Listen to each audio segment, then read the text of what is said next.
Bonjour à toi la vie qui palpite, bonjour à vous chers alchimistes, j'espère que vous allez bien.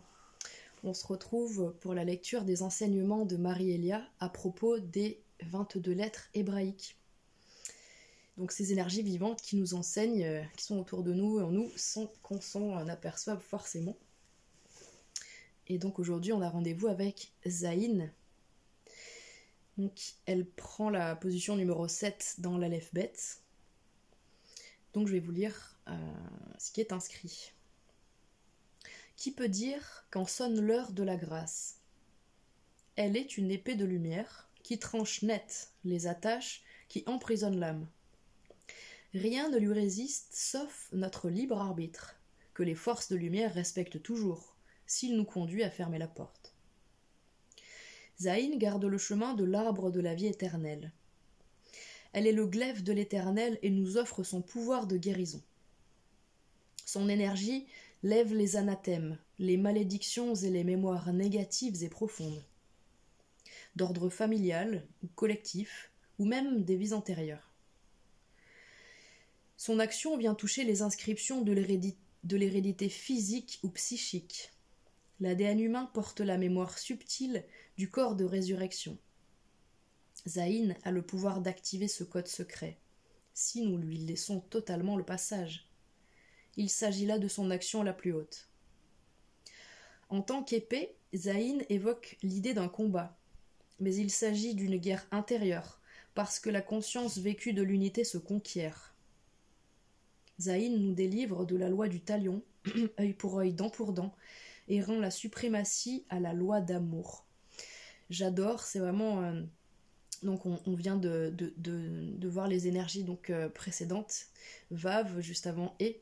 Donc avec Vav on était sur cette dimension de choix du cœur, avec toute la dimension archétypale du 6 qui nous renvoie à 666, vous savez le chiffre de la bête, c'est le chiffre de l'illusion de la matière, le 6, c'est ce chiffre qui se refuse de passer au 7, qui lui est le chiffre de Dieu. Ce monde du 6, c'est pour ça qu'on l'associe et qu'on l'assimile à Lucifer.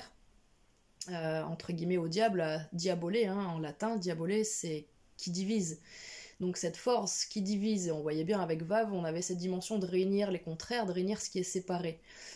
Donc pour passer du 6 qui est divisé, qui doit faire des choix, séparer le bon grain de l'ivraie, pour arriver au 7, en effet, on a besoin d'un coup de pouce, et c'est finalement Zayn.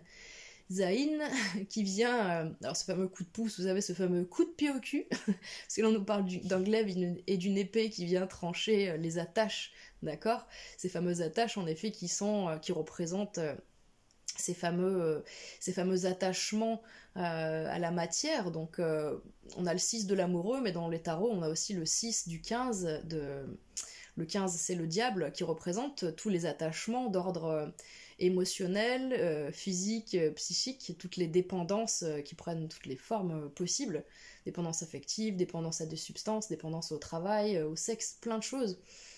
Donc c'est Zayn qui vient nous aider à lever les formes de dépendance, alors par habitude, par reproduction des schémas transgénérationnels, par reproduction de schémas karmiques, tout simplement parce que aussi ce sont des fois tout simplement des béquilles qu'on vit comme étant des choses dont on est fait de toute façon, pour l'instant c'est comme ça et pas autrement. C'est Zayn qui vient nous aider à nous détacher de ça, et c'est ce fameux éclair, une sorte de grand éclair intérieur qui vient nous faire dire bon sang mais oui ça y est, c'est bon, j'ai compris, Eureka, puisque en effet c'est un positionnement interne et c'est une forme d'illumination et de réussite et de succès total, mais intérieur. C'est-à-dire que c'est vraiment quelque chose... On arrive à unifier sa pensée, on arrive à harmoniser les deux hémisphères de son cerveau. Symboliquement, vous voyez le chariot sur la représentation de la lame du tarot de Marseille numéro 7. Le chariot est donc symboliquement tiré et tracté donc par deux chevaux qui n'ont pas de rêne, qui ne sont pas reliés en effet au monsieur sur le chariot. Il symbolise ces fameux deux hémisphères cérébraux où, encore une fois, nos deux polarités inverses qui se font un petit peu la guerre. qui sont dans cette forme d'indécision ou de domination de l'un ou de l'autre. L'un ou l'autre de nos côtés, de nos personnalités prend le dessus sur l'autre, et du coup il y en a toujours une des deux qui est frustrée et on n'arrive pas à se mettre en accord avec nos décisions, et donc on reste dans l'immobilité, et donc on en a marre, on comprend pas pourquoi ça avance pas, ça serait le chariot à l'envers. Et le chariot à l'endroit, donc Zayn dit, bien en effet, il y a une forme de prise de conscience à l'intérieur qui fait que vous vous êtes mis complètement en accord et en harmonie avec vous, et donc vous pouvez établir une stratégie, puisque le 7, ça parle toujours d'une forme de réflexion et d'analyse pour établir une stratégie pour évoluer, avancer et améliorer sa condition et sa situation, planter les bonnes graines, c'est un petit peu ça, et d'établir la marche à suivre dans les temps qui viennent. Donc on nous dit que l'énergie la plus haute de Zayn, c'est ce fameux pouvoir d'activer le code secret qui nous permet de venir activer notre corps de résurrection. Donc symboliquement, c'est dire, bien, c'est ce côté un peu phénix, hein, de dire, bon bah ok, moi je vois bien ce qui m'a fait de toute façon souffrir et tout ça, mais je vais pas laisser ça m'empêcher de me réaliser. Surtout qu'on vous dit qu'il y a des choses qui sont un petit peu, vous savez, ces choses-là qui nous dépassent. Il y a eu le mot malédiction, anathème, mémoire négative, donc ça c'est des choses qui nous dépassent et qu'on vit pourtant dans notre vie au quotidien chacun. On a tous des familles, on est plein de bénédictions, de malédictions dans tous les sens. Il faut revoir l'étymologie des mots. Bénédiction, en italien, en latin, c'est ce qui est bien dit. Bene c'est bien, et diction, c'est la diction. Et malédiction, ce qui est mal dit. Donc quand on a trop mal parlé ou quand on a trop bien parlé, on a causé des répercussions qu'on appelle chance ou bénédiction, ou malédiction, malchance. Et donc du coup, voilà, ça prend ces formes-là. Donc c'est pour ça qu'il faut jamais que ça fasse peur, ces champs lexicaux-là de la malédiction, de l'exorcisme.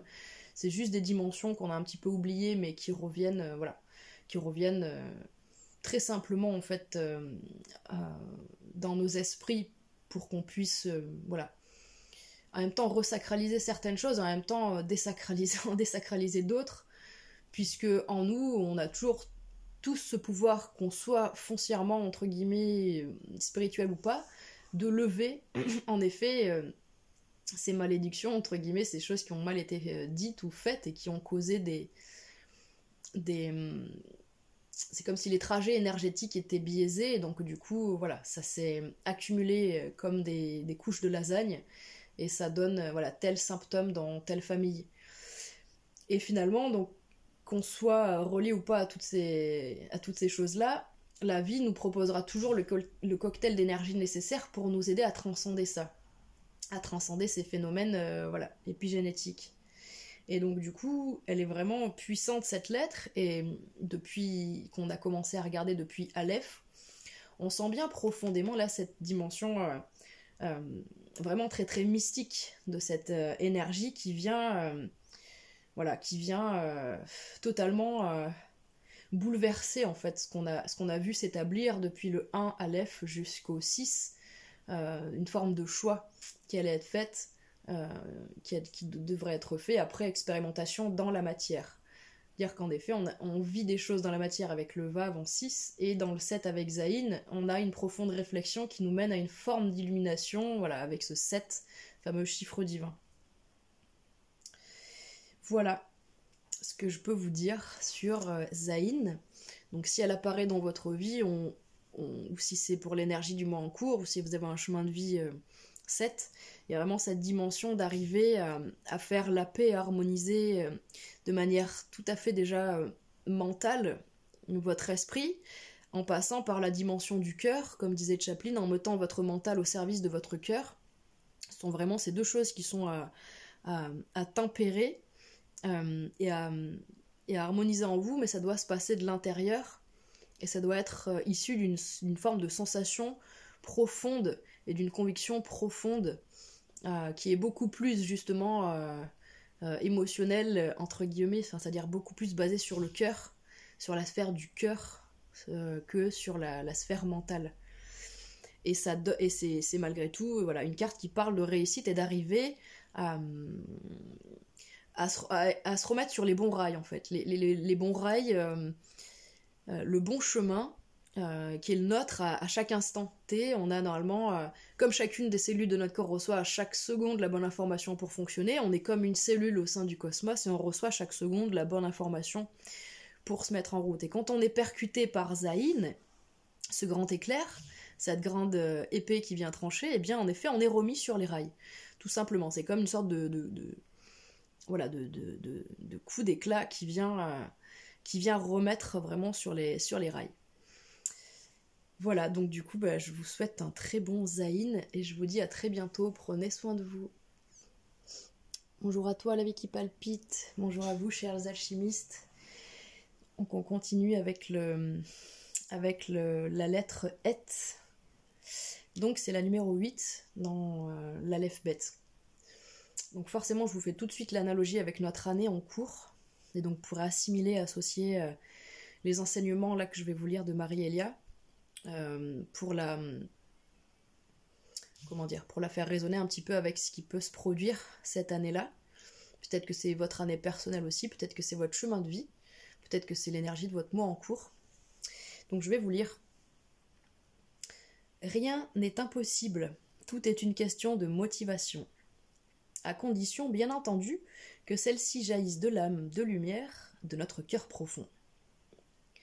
L'enseignement de Het est d'une grande beauté et s'adresse au plus intime de notre être.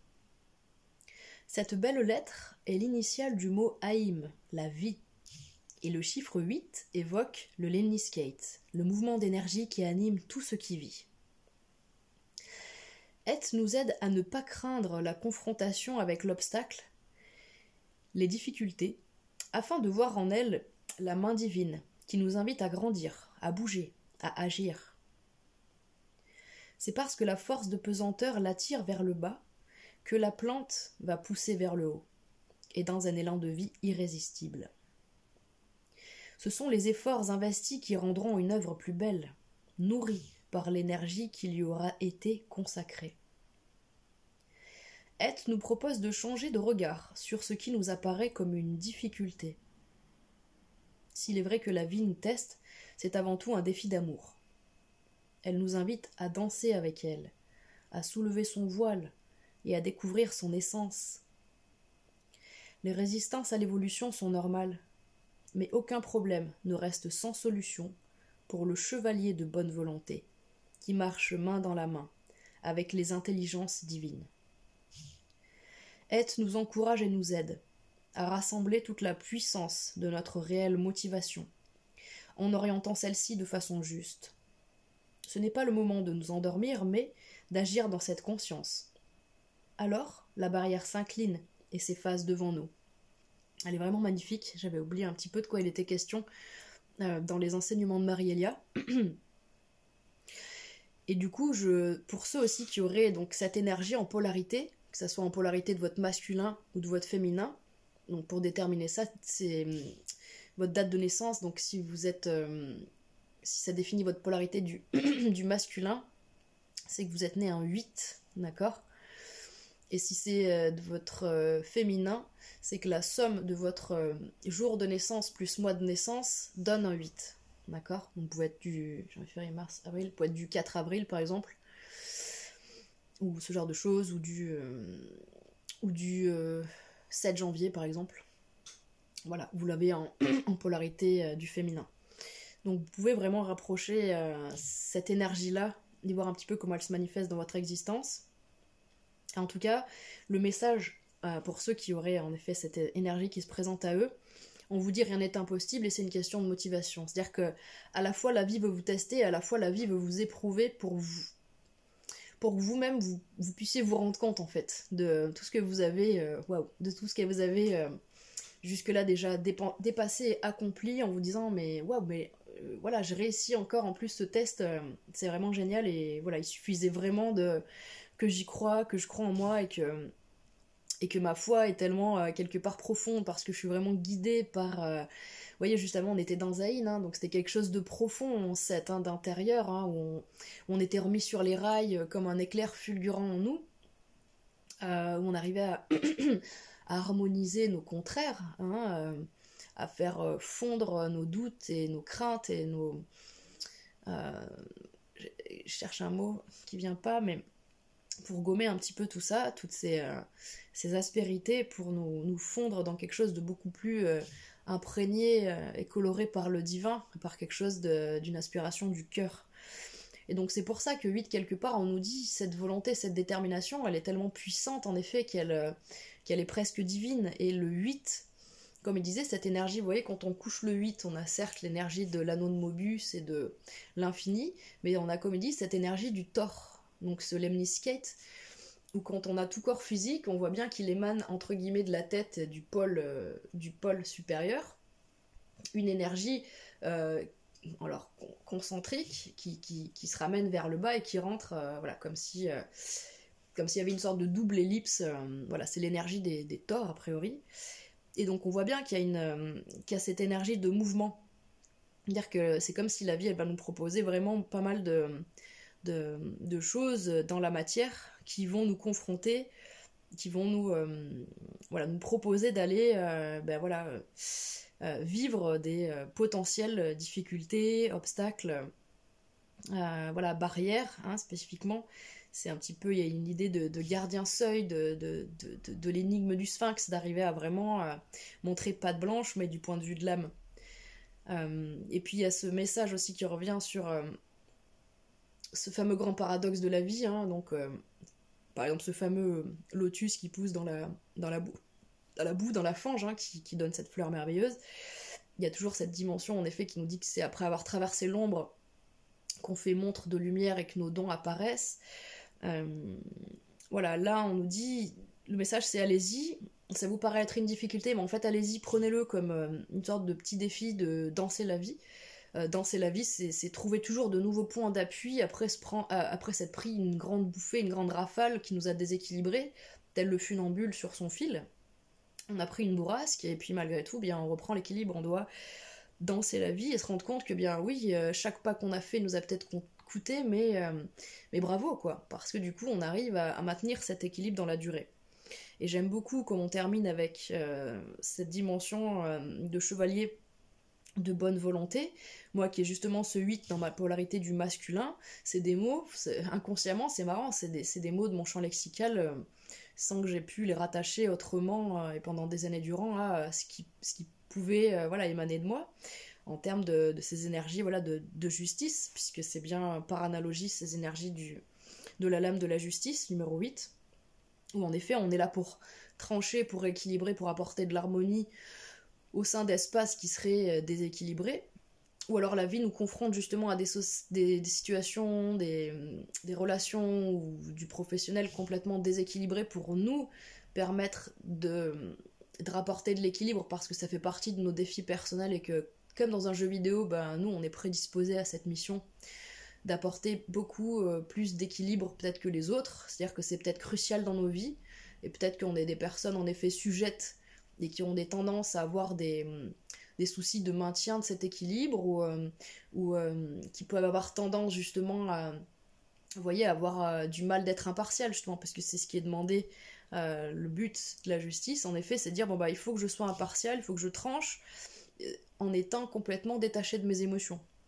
Et donc peut-être qu'en effet c'est ça, si c'est un défi pour nous, peut-être qu'on est foncièrement des gens qui sommes profondément émotionnels et mus par leurs émotions, et donc du coup c'est tout un défi de toute une vie d'arriver à malgré tout se positionner dans des situations nouvellement, avec un mental qui sait analyser, observer et trancher sans mettre ses émotions dans la balance. Donc du coup, on nous dit bien que cette énergie-là, elle vient nous aider à rassembler toute la puissance de notre motivation. Aujourd'hui, et pour vous, si c'est votre énergie du mois, on vous dit bien qu'il y a vraiment cette dimension d'arriver à ressentir le soutien, comme quoi tout est rapatrié en vous, à l'intérieur de vous, et il va falloir orienter au bon endroit. Pour agir vraiment dans la conscience que c'est ça, et cette action-là, et pas une autre, qui correspond, et du coup, comme ils disent, la barrière s'incline, et le tour, entre guillemets, est joué. Donc, du coup, voilà pour la lettre Et.